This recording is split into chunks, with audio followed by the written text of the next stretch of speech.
Let's talk about who does get the replacement spot. This is from the Observer recap of that Raw. Stasiak set up this sour milk and chunks and all sorts of gross stuff in a bucket on the door as a trick for Angle. Instead, Deborah came in and got doused and freaked out.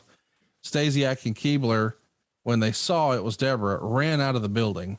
Austin did a promo as Deborah and he thought it was a trick played by Angle. Austin talked about Angle messing with his prized possession.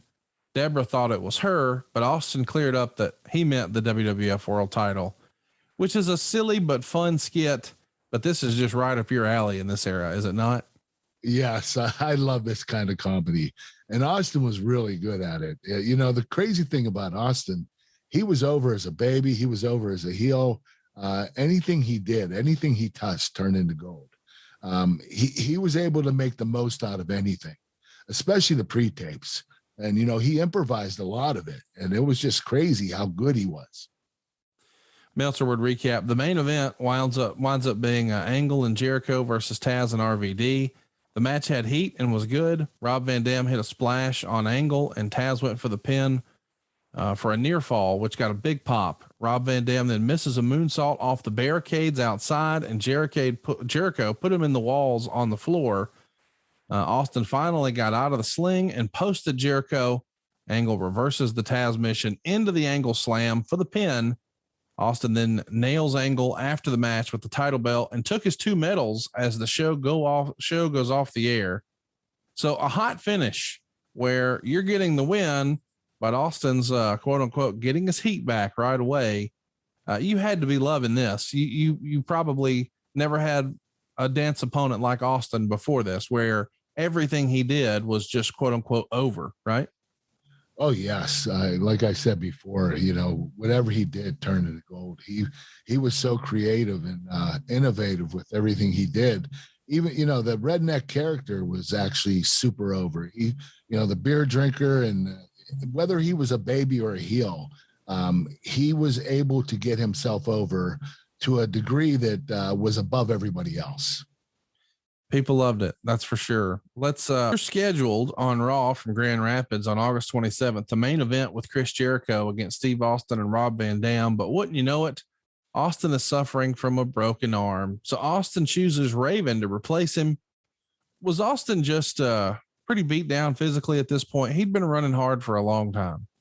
No, I think at this point that was more of a heat getting angle. They wanted him to pretend fake an injury to dodge me in that match.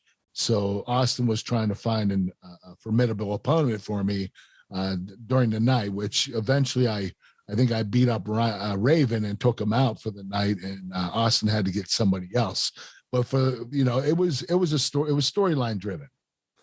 I just wondered, you know, a lot of times art imitates life, and when a guy has, because we would see the sort of the evolution of Austin, right? He had no knee braces, and then 1 knee brace, and then a 2nd knee brace, and then the whole Owen Hart head trauma injury, and then the whole neck stuff. And before you know it, I mean, he's just really racking it up, and you could really identify with that. I mean, you were worse for wear at different parts during your career, and still feeling those bumps and bruises today. Did you ever have a conversation with Austin about the real life injuries that he was trying to work through in this era? Well, I knew he was struggling with his knees, and, you know, his neck, he never really sold it. Even after the surgery, he came back. He was 100% and he was going hard. But what happened with him, and the reason why he retired, is his back started to go too. And he was really playing with fire, because when he get up on the second rope to pose, his legs would twitch really hard. And wow. It was noticeable on camera. So Vince McMahon was like telling Kevin Dunn, the producer, don't show shots of Austin's lower body, just as of his upper body, because his back was starting to go too. And, you know, he was going to have surgery again. And, you know, he went to the doctor, and that's what the doctor said. And, you know, the doctor actually said, I can fix you. And Austin was like, I think Austin just got a little worried that this injury was going to get worse and worse. And even if he had surgery, it was going to be bad. So he actually walked out of the doctor's office and didn't even answer him. He just left because he didn't believe he needed surgery. I think he just thought that he was done.